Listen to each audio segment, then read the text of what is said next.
Seja bem-vindo para mais um episódio do podcast de Médico para Paciente, o podcast em que a gente traz informação e um bate-papo descontraído sobre diversos pontos da nossa saúde. A ideia sempre é trazer informação como uma forma de melhorar a sua saúde. Quando a gente conhece mais, a gente procura assistência mais precoce e, portanto, os diagnósticos mais precoces e os tratamentos mais imediatos. Comigo aqui, meu amigo Daniel, trazendo novamente uma temática que a gente já trouxe algumas vezes sobre autocuidado, sobre prevenção e promoção da saúde, mas estabelecendo nessa perspectiva de início de ano, metas para 2023.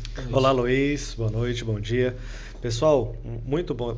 Muito obrigado por vocês acompanharem a gente. Eu quero falar um pouquinho, a gente está gravando esse episódio, mas para a gente poder traçar um pouco de metas, ter um pouco de norte do que a gente vai fazer esse ano e falar o quanto é benéfico, quanto é importante você ter metas traçadas, principalmente no cuidado da sua saúde. A gente vai falar um pouquinho sobre o que você pode fazer, o que você deixou de fazer ano passado e agora pode fazer esse ano. E aí vai ser um bate-papo bem descontraído, algumas dúvidas que o pessoal deixou para a gente na nossa caixinha durante essa semana, que eu acho que pode ser uma dúvida sua, e a gente vai ficar trocando uma ideia. Exato. E quando eu fiz essa pergunta na semana passada, os pacientes colocaram como uma meta fazer atividade física. Eu acho que isso é algo extremamente comum, né? A gente sabe que, sem dúvida, de que a atividade física, seja ela aeróbica como anaeróbica, ou seja aquela pessoa que vai para academia pegar peso e ter um músculo definido, ou aquela pessoa que faz corrida, que faz bicicleta, que corre na esteira, que vai no parque. Todas essas atividades, elas têm a sua importância para a nossa saúde. Seja para a saúde do cérebro, em que eu melhoro a cognição, eu melhoro meu desempenho cerebral, a minha memória, eu melhoro a minha performance cerebral, eu diminuo o risco de AVC, risco de infarto, risco de doença degenerativa como a doença de Alzheimer, mas também a atividade física, ela precisa, para ter essa resposta, ser atividade regular. Porque a gente sabe que existem perigos quando a pessoa vai se aventurar numa atividade recreativa e aquelas lesões dos esportistas de fim de semana, em que eles fazem aquela pelada e tem pancada na cabeça, fazem a pelada e tem luxação de tornozelo, de joelho, fratura. Então, ficar bem atento. Quando a gente está colocando essa meta, atividade física, primeiro é algo regular. Segundo, passar por um cardiologista, ou pelo menos por um clínico geral, para fazer uma avaliação global, ver o coração, ver o pulmão, ver se não tem nenhuma contraindicação para fazer algum tipo de atividade física, em especial aquelas pessoas mais idosas, os pacientes muito obesos, que precisam ter uma avaliação cardíaca para não sobrecarregar o coração.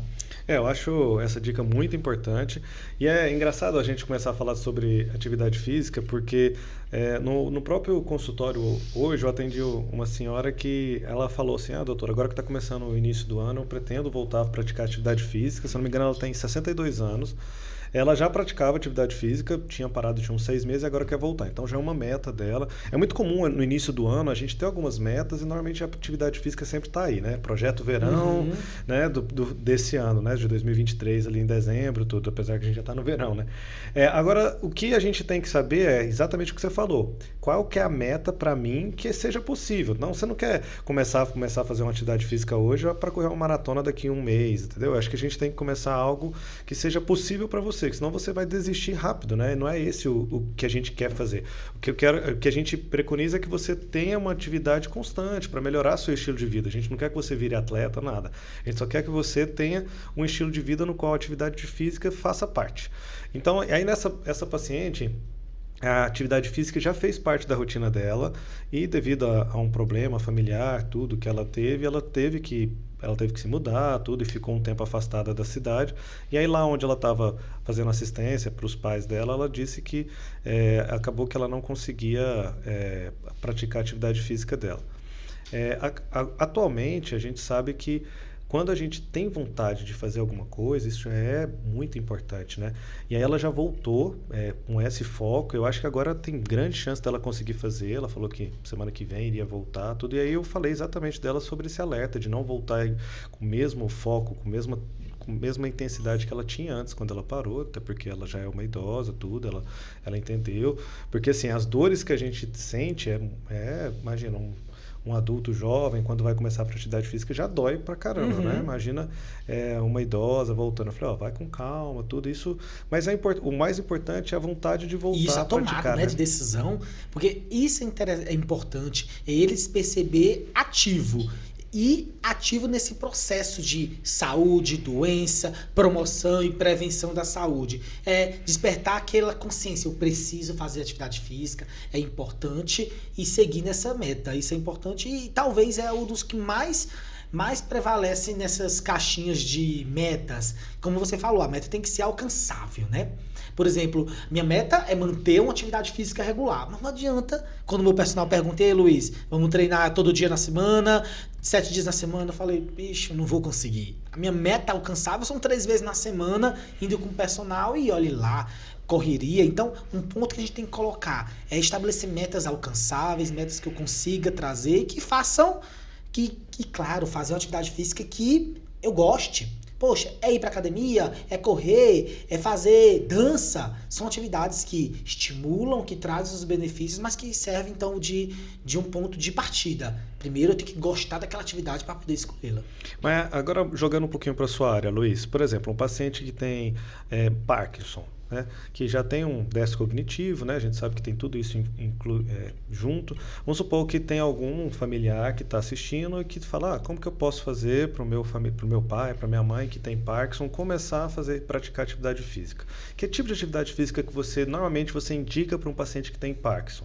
Parkinson e pacientes com outras doenças degenerativas, a atividade física que previnem quadros de dores crônicas, que no Parkinson o paciente ele tem a restrição motora, pode ter o déficit cognitivo nos Parkinsons mais avançados, mas a restrição motora é a principal, a rigidez associada.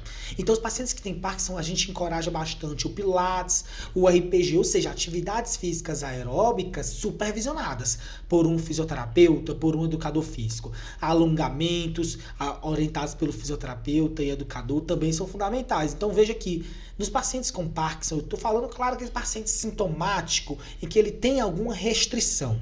As atividades aeróbicas são as mais utilizadas. Mas, claro, eu posso ter aquele paciente com Parkinson que é bem controlado. Ele toma lá a levodopa, ele toma lá o inibidor e melhora os sintomas e fica praticamente assintomático. Ele precisa de atividade física? Sim.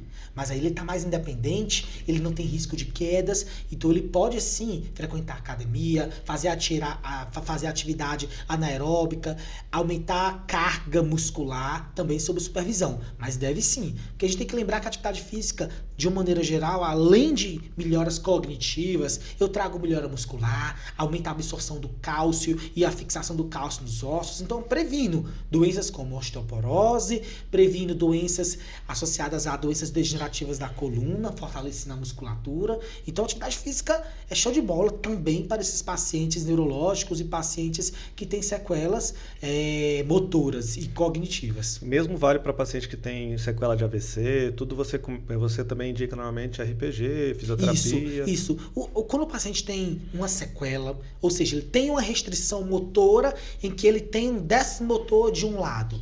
Além da fisioterapia, claro, para dar consciência no movimento, evitar o congelamento do ombro, evitar o congelamento do braço, do quadril, por exemplo, a atividade regular, seja ela aeróbica, supervisionada, ela é muito boa e deve ser sim recomendada. Extremamente válida essa dica sua. E quando a gente pensa em paciente, Luiz, que tem cefaleia crônica, enxaqueca, atividade física a gente já sabe que ajuda a prevenir, né, os gatilhos desse tipo de doença, né? Aí, nesse caso, você já orienta a praticar atividade física mais extenuante, exercício físico mais pesado, né? Exato. Os pacientes que já sofrem de cefaleia crônica, enxaqueca, diversos gatilhos podem descompensar. Alimentação inadequada, sedentarismo, obesidade. O paciente é muito inflamado, tende a ter muitas queixas de dor e isso restringe bastante. Quando eu faço atividade física, eu libero opioides endógenos, libero serotonina, dopamina e isso traz o bem-estar. Devemos sim sempre recomendar a atividade que ele achar melhor, a atividade que mais traga prazer para ele. Claro, no paciente jovem, no paciente com disposição e com controle das crises de dor, ele sim vai acabar escolhendo alguma atividade, mas aí a gente recomenda uma atividade prática, uma atividade física que tenha uma prática diária. Pelo menos aquela atividade de meia hora todo dia é algo que já faz toda a diferença nos pacientes que têm dor crônica. Que bom. E aí, pensando agora, o outro tópico que o pessoal falou bastante, né, de metas, é sobre alimentação, né? O pessoal já está tendo um pouco mais de consciência que a alimentação também faz parte da saúde, né? Quando a gente pensa em alimentação saudável, não significa que a gente vai cortar carne, que a gente vai cortar alguns alimentos que você gosta. Você pode até comer, você só não pode fazer aquilo parte da sua rotina. Você pode comer uma vez ou outra um sanduíche, alguma coisa assim. Isso não significa que eles são saudáveis, mas também não significa que você vai parar de comer para sempre. Você tem que tentar ver se mais 90% das suas refeições são saudáveis e algumas vezes ou outras você pode dar liberdade de tomar um sorvete, alguma coisa assim, né? Fazer o dia de lixo, não uma rotina. É isso que a gente tem que estabelecer. Exatamente. E pensando nisso, normalmente essa questão de alimentação, a gente pensa mais em prevenção, né? Obviamente que tem alguns casos, quando o paciente já teve a doença, a alimentação vai ajudar a gente a prevenir que essa doença não progrida, né? No caso, por exemplo, o paciente que já evoluiu com uma esteatohepatite já desenvolveu uma cirrose devido ao excesso de gordura no fígado, a alimentação agora é importantíssima porque a gente não quer que essa cirrose descompense, ele vai ter que comer menos sal, vai ter que adequar algumas coisas, não vai poder comer tanta proteína assim. Mas quando a gente pensa na alimentação, a gente está pensando em prevenir, né? Então, uma alimentação saudável, um paciente que já tem gordura no fígado, a alimentação saudável vai ajudar ele a não progredir essa doença, não progredir de grau 1, grau 2, grau 3, desenvolver uma cirrose devido à gordura no fígado.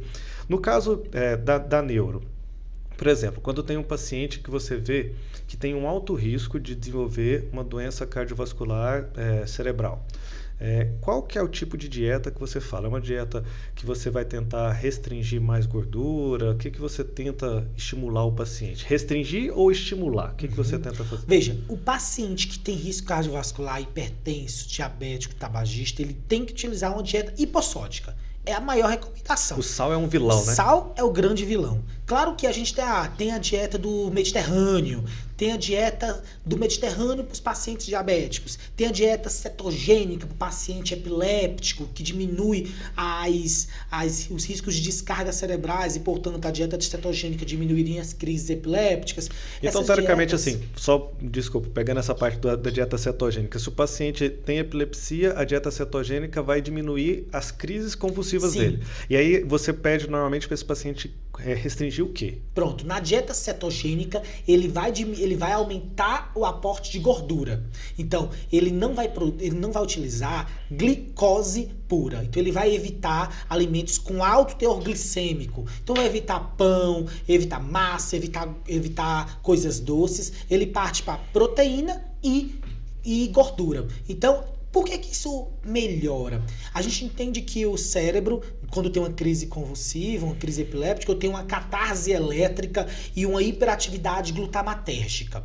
E para essa atividade glutamatérgica acontecer e os disparos neuronais acontecer, é tudo ATP dependente. E o cérebro adora ATP fácil. Vindo de onde? Da glicose. Energia, então, se eu der energia num paciente que está extremamente descompensado de crises, a dieta cetogênica ela veio com o objetivo de reduzir crises nos pacientes com epilepsia de difícil controle, de tomar 4, 5 medicações e não controlar. Por quê? Porque quando eu utilizo ácidos graxos, esse formato de glicose, de energia que é dado, é numa via glicose free. Ou seja, eu não vou utilizar muito a glicose, então ele estimula menos o córtex cerebral e, portanto, eu diminuo os disparos. Hoje tem estudos dizendo que até aquele paciente que tem epilepsia controlada, eu posso orientar ele usar alguns pontos da dieta cetogênica como uma forma de prevenir descargas neuronais. Então, a dieta cetogênica é algo estabelecido, sim, para pacientes já muito graves, de epilepsia, mas você pode introduzir em algumas refeições esse hábito de redução de glicose e aporte mais de gordura e proteína em casos de epilepsia, mesmo que controlada. Então, no caso do seu paciente, quando é com epilepsia, você tenta restringir carboidrato e tenta estimular gordura e proteína. Isso. E quando é um paciente que tem risco elevado de cardiovascular, de AVC é diminuir o sal e carboidrato. Porque ele tem que perder peso, ele tem que controlar a pressão e controlar o diabetes. Como é que eu controlo o diabetes? Diminuindo picos glicêmicos. Então, para de comer aquele docinho, para de tomar refrigerante, para de comer pão, para de comer macarrão, para de tomar sucos com doce, tira o açúcar da mesa, bota o adoçante. São estratégias que geralmente, claro, nós médicos não podemos dizer uma dieta, já que a gente tem um nutricionista para isso, mas eu deixo recomendações do que não comer. Então, não acho interessante você estar comendo todo dia macarrão. Não acho interessante todo dia você estar tomando refrigerante, todo dia estar tomando suco com açúcar, todo dia botando o saleiro na mesa. Tira isso. São pequenos hábitos que a gente tira e que podem fazer a diferença nesse controle da hipertensão, que é, sim, sem dúvida, a principal causa de AVC isquêmico e AVC hemorrágico. O Luiz tocou num assunto bastante importante, que é a questão do consumo de sal. O Brasil é um dos países que mais consome sal por habitante. A gente consome muito sal, sabe? Então, muitas vezes quando vem, não sei se quem está escutando a gente ou vendo a gente já teve essa experiência, mas quando vem alguma pessoa de fora que come a nossa comida pela primeira vez, normalmente eles sentem, o tempero e tal, mas normalmente eles falam que está muito salgado, porque eles não têm tanto costume de tanto sal, né? Tirando os argentinos que comem muito sal nas carnes deles e tal. Agora, normalmente quando vem de outros lugares, eles sentem muito, mas pegando a questão do sal, o sal hoje já é um dos principais fatores de risco para o câncer de estômago. Já existe um estudo mostrando que o sal, junto com os enlatados, embutidos, mas porque os enlatados embutidos também são ricos em sal, né?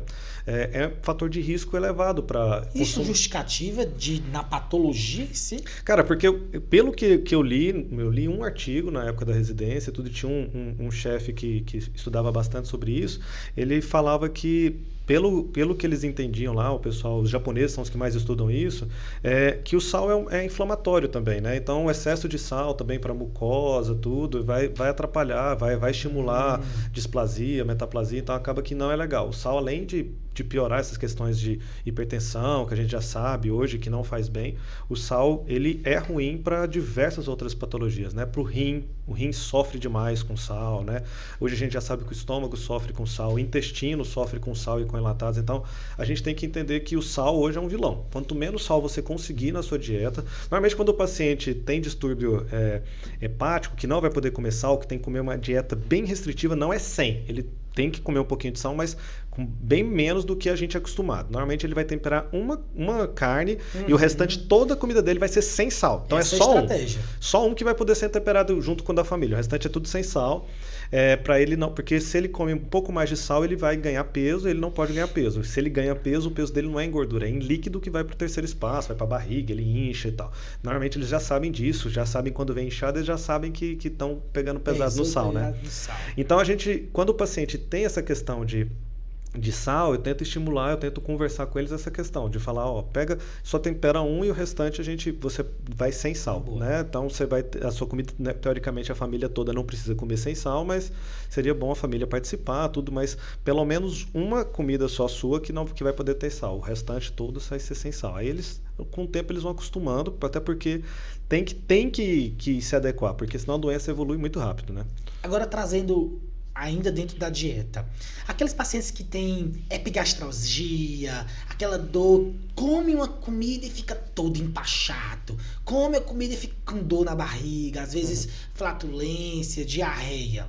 O que eles têm que fazer, pensando agora, novo ano, novas metas, eu vou evitar coisas que me façam mal.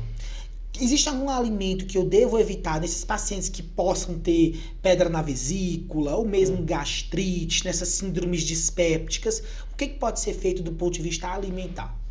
Normalmente, se o paciente tem colelitias, pedra na vesícula, obviamente ele tem que evitar comida gordurosa, porque a comida gordurosa pode ser gatilho para uma crise de dor abdominal importante, né? Agora, e se ele tem gastrite, teoricamente, a gente só pede para restringir alimentos que vá aumentar a acidez, ou que ele sinta que vá doer mesmo. Às vezes o próprio paciente fala, doutor, quando eu tomo café me faz mal. Tem outros que falam que não faz mal, aí eu não restringo. Eu tento conversar com ele e entender. Normalmente eu peço para evitar gordura em todos os pacientes, fritura sempre vai fazer fazer mal. E refrigerante, bebidas com gás, né? Água com gás também. Muita gente pensa que água com gás não faz mal, mas água com gás para paciente com doença de refluxo, com gastrite, e para paciente que já está referindo flatulência, excesso de gás, água com gás vai fazer mal. Ela vai estimular esses sintomas, né? E eu falo sobre a bebida alcoólica. Então, normalmente, esses aí sempre eu vou pedir para restringir. Aí o restante, que tem muita coisa, aí o pessoal vem com leite, não quer beber leite. Se a paciente não passa mal bebendo leite, pode beber, não vai ser a causa da gastrite.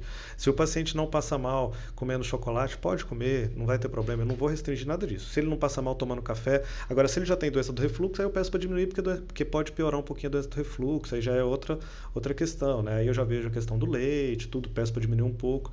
Mas normalmente, quando o paciente tem muitos sintomas, o que acontece? Muitas vezes o pessoal quer a resposta bem rápida, até na caixinha de perguntas, às vezes quando chega no consultório, eu tô tendo muitos gases e tal, que alimento que eu devo restringir, tudo. Não é assim. A gente tem que entender o que está acontecendo. Será que o paciente também tem intolerância à lactose? Aí eu vou ter que restringir derivados de leite. Será que tem uma doença celíaca, ele tem alguma uma sensibilidade ao glúten? Aí ele tem que diminuir a ingesta de derivados de glúten, né? Como os trigos, cevada, centeio. Então a gente tem que ver exatamente o que está acontecendo. Se o paciente ele tem alguma intolerância alimentar ou não. Então, se ele tem intolerância alimentar, a gente vai restringir o que está restrito à intolerância alimentar dele. E aí, quanto a gastrite, esofagite, essas coisas vai estar muito incluso no tratamento em si. Aí a gente conversa com o paciente, explica qual que é a causa, o que está acontecendo. Show de bola. Um tema que foi trazido aqui na caixinha de meta foi: vou parar de me automedicar. Nossa, automedicação, com certeza isso perpassa aqui as duas subespecialidades. A gente já sabe o risco da automedicação está desde cronificação de dor, cefaleia crônica diária, cefaleia por abuso medicamentoso. 2, utilização de anti-inflamatórios e úlceras, doença renal e tal. De que maneira você vê a automedicação no Brasil no tocante a essas complicações? Na tua prática de endoscopia, qual é a prevalência desses pacientes que apresentam lesões ulceradas por conta da utilização de anti-inflamatórios em demasia? É muito alto, principalmente em paciente idoso. É muito comum o paciente, a nossa população sente dor e ela vai se automedicar, né? E normalmente o pessoal gosta de se medicar porque é um remédio bom e ajuda bastante contra dores articulares, contra cefaleia, dores na coluna, então que é um anti-inflamatório. Então, um idoso que normalmente tem muita dor no joelho, muita dor de cabeça, muita dor lombar, ele vai utilizar bastante. O grande problema é que ele já tem uma mucosa gástrica normalmente mais sensível e o anti-inflamatório é um problema. Ele é fator de risco para úlcera elevadíssimo. Normalmente o paciente vai ter úlcera na região do adenal, que é logo depois que sai do estômago. Além de gerar dor, ele causa um problema grave nesses idosos que eles vão sangrar. Então, às vezes eles começam perdendo sangue pelas fezes, vai perdendo um pouquinho, o cocô vai ficando preto, tudo, e esse paciente vai ficando anêmico e aí de repente a úlcera meio que ou ela aumenta ou ela destampona e sangra bastante, ele vomita sangue. Na hora que ele vomita sangue, já sangrou muito. O que acontece? Esse paciente cai muito em hemoglobina, normalmente esse paciente cai. Então já junta uma úlcera que está sangrando, que às vezes ele pode até broncoaspirar, ele cai, pode bater a cabeça. Então acaba que se torna um evento muito trágico. Então, para o paciente que normalmente não tem nem muita reserva, quando chega vai ter que tomar muita bolsa de sangue, tem que fazer os procedimentos tudo, muitas vezes tem complicações que precisa ficar até na UTI. Então, vai depender muito de como que o paciente vai reagir, né?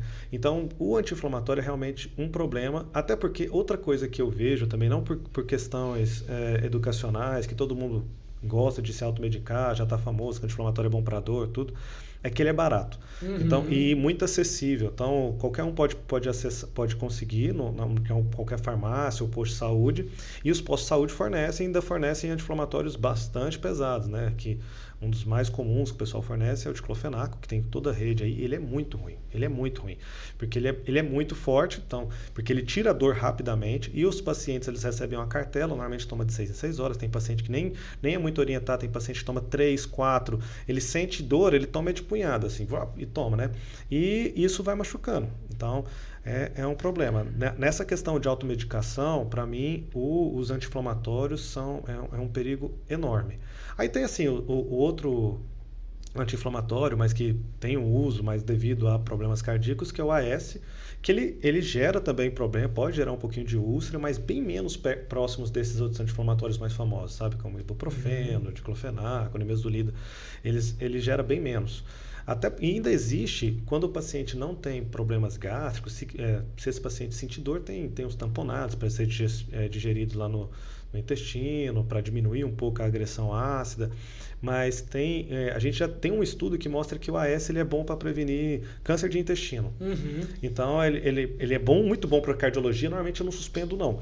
Eu sempre falo para o paciente, conversa com o seu cardiologista, se você está sentindo dor, eu já rastreei, já olhei tudo, e aquela gastrite dele não melhora é por causa do AS. Aí ele pode tentar ou para um tamponado com o cardiologista dele, ou o cardiologista dele pode começar a fazer uma proteção gástrica com IBP. Aí ele vai ter que usar os dois para o resto da vida, porque o AS, uma vez que começa, porque teve um evento cardíaco, alguma coisa assim, ele tem que usar o resto da vida. Então eu não costumo suspender, já é outro caso. Né? O clopidogrel agride também a mucosa gástrica? Muito, agride. Mais que o AS? Ele é pior, assim, para fazer procedimento, essas coisas sangra bem mais. Então, um paciente que está em uso de dupla agregação, que a gente fala, AS e clopidogrel, e acaba tendo vigência de úlcera, nossa, é bem trágico. Então, às vezes ele vai parar na UTI, vai precisar de muito sangue e só vai parar o sangramento com clipe, com um procedimento endoscópico, porque não para porque ele está duplo antiagregado, ele não consegue formar o coágulo. Então, ele vai precisar de uma ajuda, vai precisar de que a gente clipe, vai precisar que a gente faça uma adrenalina ali para ajudar.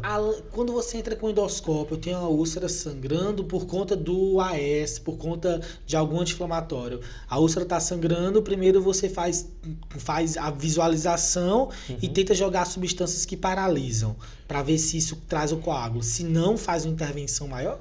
Não, a gente chega, eu vou avaliar o tamanho da úlcera e como que ela é. Se essa úlcera está com o coágulo bem aderido, eu vou lavar. Vou lavar. Se esse coágulo continuar bem aderido e o paciente estiver estável, eu estou autorizado a não fazer nenhuma intervenção.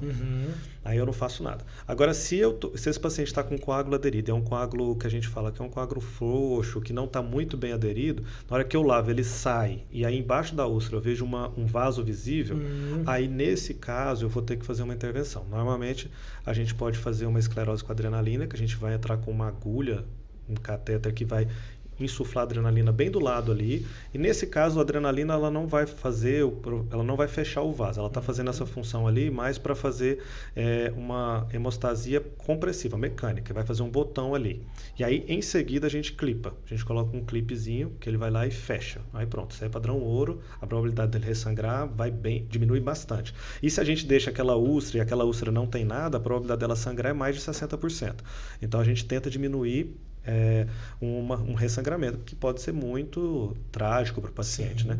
Então, quando o paciente já tem um coágulo, a probabilidade dele ressangrar é bem menor. E quando a gente vê uma úlcera que ela já está com fundo sujo, já está mostrando que está começando a cicatrizar, ou então ela já está com a fibrina, já está cheio de um processo cicatricial bem branquinho ali, a gente não precisa fazer nada. Ela já está cicatrizando, só continua com remédio com omeprazol, pantoprazol por um bom tempo, que já vai fazer.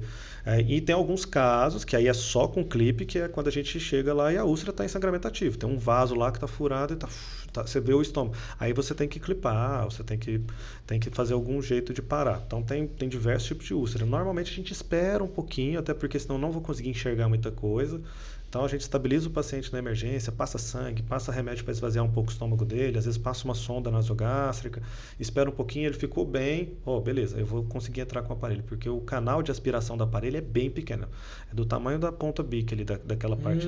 Então se tiver um coágulo vai entupir, eu não consigo ver nada. E aí a gente precisa ter pelo menos o ideal é ter aquele estômago com a úlcera sem sangue, sem nada. Isso a gente só consegue dando tempo, passando uma sonda, passando remédio para esvaziar aquele estômago, estabilizando o paciente não pode chegar muito instável lá, porque senão na hora que eu estiver fazendo o procedimento ele pode parar, primeiro a gente mantém Veja o perigo que é o abuso medicamentoso, o anti-inflamatório em especial. Quando a gente está falando já em cefaleia crônica, o grande vilão é o analgésico. É a dipirona, é a associação de dipirona e relaxante muscular. O abuso medicamentoso, dipirona nunca foi criada para tratar dor de cabeça, em especial dor de cabeça crônica. Então, os pacientes que têm dor de cabeça crônica, a gente sabe que existem mais de 240 tipos de dor de cabeça. Mas aquele paciente que usa 15 dias em um mês uma medicação não prescrita pelo médico, ele está sim retroalimentando essa cascata de dor. Então ele se encaixa no diagnóstico de cefaleia crônica diária. Então, na cefaleia crônica diária, a primeira coisa que o paciente tem que entender é: vamos parar de tomar a velha Novalgina.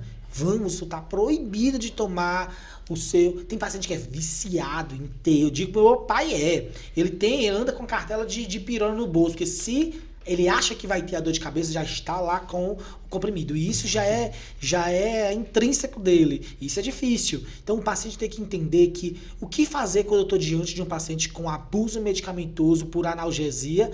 E primeira coisa é fazer o acompanhamento especializado, investigar. Por que ele está tendo essa dor de cabeça? Será que existem outras coisas? Excluir. Fiz exame neurológico, fiz anamnese adequada, fiz exame de imagem, não tem nada que justifique, tenho que tratar o abuso medicamentoso. Aí vai, usa corticoide para paralisar, para tentar fazer um reset no cérebro e isso melhorar essas dores, e institui uma medicação para uso contínuo. Aí vai, antidepressivos, anticonvulsivantes para o tratamento da cefaleia crônica. Mas veja que esse abuso medicamentoso, esse uso indiscriminado de medicações, eles têm que entender que é muito perigoso, desde ofender o componente gástrico, desde o componente neurológico de controle de dores. Estamos falando também de exposição a medicações que foram prescritas por médico, mas que eles fazem altas doses. Então tem aqueles pacientes que se hipermedicam, né? Eles têm o comprimido e, não, tô com mais dor, vou tomar e vou tomando, ou então não, vou tomar mais porque o antibiótico, não, vou tomar de 2 porque isso vai que protege mais para matar logo a bactéria. Não, você deve seguir, tomar direitinho a medicação, seguindo o acompanhamento e a orientação médica. Por quê? O médico ele prescreve naquela posologia um comprimido 3 vezes ao dia, porque os estudos mostraram que 4 vezes ao dia dá mais efeito colateral, 2 vezes ao dia não vai matar a bactéria. Por isso que 3 vezes ao dia a concentração, a dose, ela chega no nível para acabar com a infecção, no caso de antibióticos. Da mesma maneira, qualquer medicação. Existe uma posologia, um horário exato, porque o estudo mostrou que se eu faço de menos, eu não cubro o meu corpo por tempo determinado. Se eu faço de mais, eu acabo tendo muito efeito colateral. Então, realmente, fazer acompanhamento médico especializado e seguir essa orientação faz toda a diferença. Agora que você está falando sobre acompanhamento médico, uma das metas de alguns das pessoas que nos seguem era a respeito de procurar uma determinada especialidade para se cuidar. Isso é muito importante, né? Tinha gente falando que ia procurar um cardiologista, porque já teve pai que teve infarto e tal, endócrino, porque a mãe tinha diabetes, tudo. No caso existe algum paciente, por exemplo, que tem que procurar um neuro devido, assim, para prevenção? Existe essa questão de procure um neuro para prevenção? Neuro na prevenção. Quando a gente está falando em doenças neurológicas, neurocirúrgicas, a primeira tem um histórico na família de aneurisma cerebral.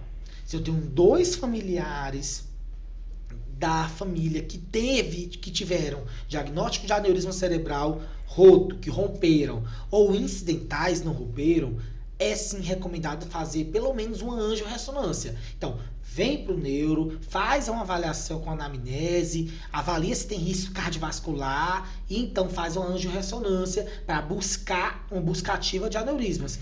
Porque dependendo do tamanho do aneurisma, aneurismas acima de 4 milímetros, com um paciente hipertenso, um paciente com histórico de tabagismo importante e histórico familiar, há sim recomendação de tratamento desse não roto por meio minimamente intervencionista, por exemplo, ou mesmo clipagem de aneurisma. E isso aí, por exemplo, independentemente de ser pai, mãe, pode ser tio? Pronto, são de primeiro e segundo grau. Primeiro e segundo grau. Tá. Se eu tenho familiares de primeiro e segundo grau que tiveram histórico de aneurisma roto ou não, mas que foram diagnosticados, devo procurar fazer busca ativa também em mim. Então, por exemplo, o paciente tem a mãe e o irmão que tiveram aneurisma, roto, né, ou tiveram o diagnóstico de aneurisma, e ele tem 20 anos. Ele já vai pesquisar, ele já tem que ir no neuro nessa idade? Isso. Não tem uma idade, não. Só tem quanto antes. O paciente que tem histórico na família, aneurismas familiares, eles aparecem até 20 anos antes do normal. Então, é histórico.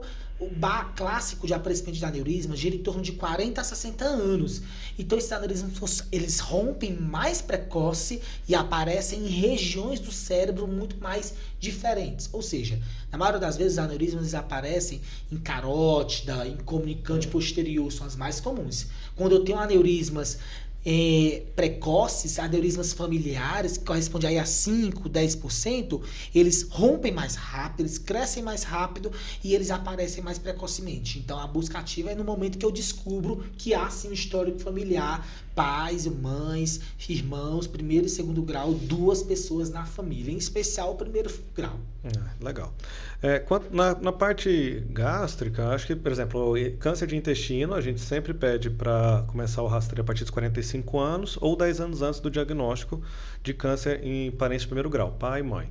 Então, se o pai teve diagnóstico com 50 anos, ao invés dos 45, você vai começar a fazer aos 40 anos, tá? Isso é o que todos os consensos preconizam. Quanto ao câncer de estômago, no Brasil a gente não faz rastreio, a gente só pede endoscopia se o paciente tiver sintomas, tiver sinal de alarme, for refratário às medicações. Histórico familiar não estimula a No Brasil não. Tá. Não tem nenhum consenso, mas normalmente no consultório, a maioria dos colegas vão pedir porque é um exame que não é tão invasivo assim, de fácil acesso, não é tão caro. Então o pessoal costuma pedir, mas não é necessário fazer, é obrigatório. Lá no Japão, completou 35 anos, o paciente tem que fazer, porque lá é o principal câncer deles, tudo. Mas aqui no Brasil, para câncer de estômago, de esôfago, a gente não faz rastreio, então não existe endoscopia que o paciente tem que fazer em uma determinada idade. Não existe isso. Agora, colonoscopia existe. Todo mundo a partir dos 45 anos deve fazer a primeira colonoscopia ou 10 anos antes do diagnóstico do parente primeiro grau. Na minha parte, é basicamente isso que você tem que preocupar. E outra coisa que é engraçada, hoje vindo para cá, eu estava pensando nisso. Eu estava fazendo uns exames e hoje pela manhã e tinha uma técnica falando, minha mãe tem a mesma idade dessa senhora, que era uma senhora de 85 anos, e essa senhora tinha um cálculo enorme no colédo que não deu para sair por CPRE. A gente viu o cálculo tinha uns 4 centímetros, vai ter que operar para tirar esse cálculo.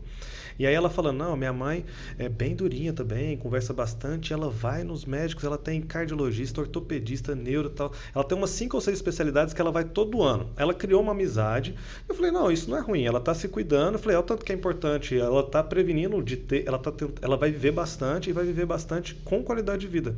Porque ela não necessariamente a pessoa vai só por causa disso viver bastante, mas ela vai está tentando prevenir um AVC, né? Porque está com cardio, com neuro ali, ela está tentando se locomover melhor com o ortopedista olhando ali. Então, eu acho que muitas vezes a gente procurar os especialistas para tentar nos dar um suporte é tentar investir na nossa saúde, né?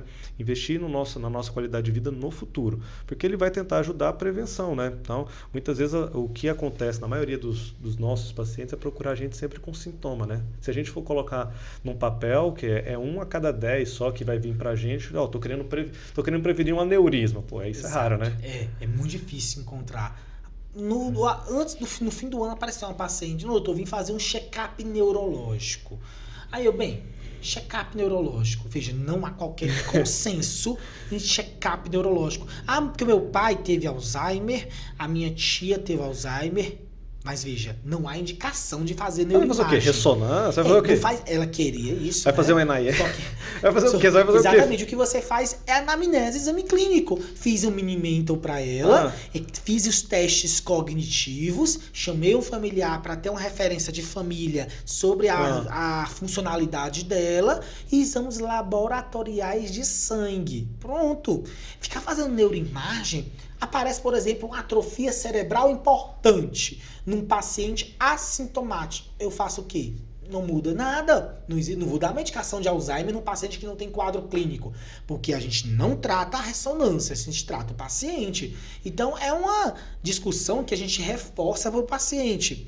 Beleza, tá procurando? Vamos examinar, vamos fazer alguns exames que não tenham muita intervenção, mas ressonância, tomografia, fazer exames de neuroimagem num paciente assintomático, não tem porquê, porque eu não vou definir diagnóstico nenhum baseado no assintomático. A ressonância, o exame só vai me trazer dúvidas do que eu estou diante. Então, lembrar, não há uma indicação de um neurocheck, um check-up neurológico. O que há é uma conversa, uma anamnese. Eu posso auscultar a carótida e procurar por algum sopro. Né? Será que tem algum grau de estenose nos pacientes acima de 55 anos? Tem recomendação de ultrassom Doppler de carótidas vertebrais que sejam tabagistas.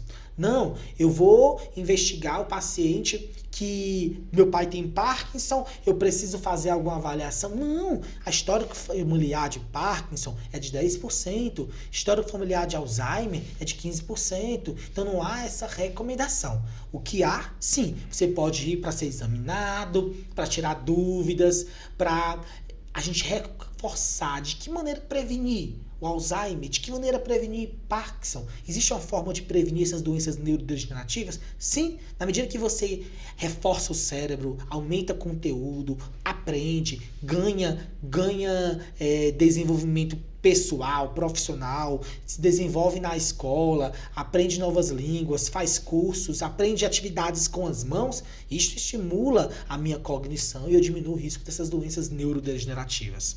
Legal. Teve mais alguma coisa que o pessoal de metas? Por último, eles colocaram aqui sobre equilíbrio emocional. Isso aqui a gente até tratou anteriormente, né? Mas todo mundo tem que entender, né? Que a vida é uma onda de pontos positivos e pontos negativos e a gente saber lidar com isso e também pedir ajuda. Um profissional, psicólogo, fundamental. Vai te ajudar. Eu acho que se Exatamente. você tá vendo que tá mal emocionalmente, não tem por que postergar a ajuda de uma avaliação com um psicólogo, né? Igual quando você vai no médico, eu acho que seria bom.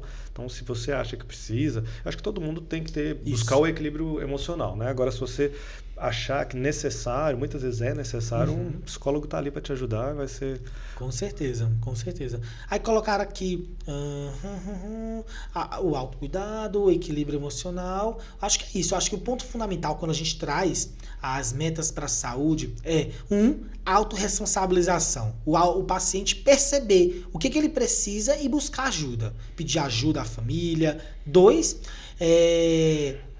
entender que ele faz parte desse processo ativo. Então, ele tem que ir. Esse processo de prevenção, de promoção, de diagnóstico precoce, tem que ir em busca. E lembrar, tô buscando um especialista, tem a telemedicina, inclusive, para ir. Para facilitar o acesso, para facilitar a avaliação dos pacientes e proporcionar aí melhor dias a essas vidas e melhor qualidade de vida, sem dúvida. Então é isso, pessoal. Eu acho que 2023 está aí. Eu acho que todo mundo vai ter um ano inteiro aí para cuidar da saúde. Não deixe para o outro ano. Acho que esse ano é o ano. Senão você vai ficar cuidando de sintomas. A gente quer que você cuide e previna os sintomas, né? A gente está aqui tentando ajudar ao máximo. A gente sempre está deixando caixinha de pergunta no nosso Instagram, @demédico-para-paciente. Se quiser deixar comentário embaixo dos vídeos aqui no YouTube, a gente... Segue no Spotify, se inscreve no Spotify, se inscreve no YouTube e segue a gente aí nas redes sociais. Tudo de bom para vocês. Um ótimo 2023. Show de bola. Tchau, tchau. Abraço.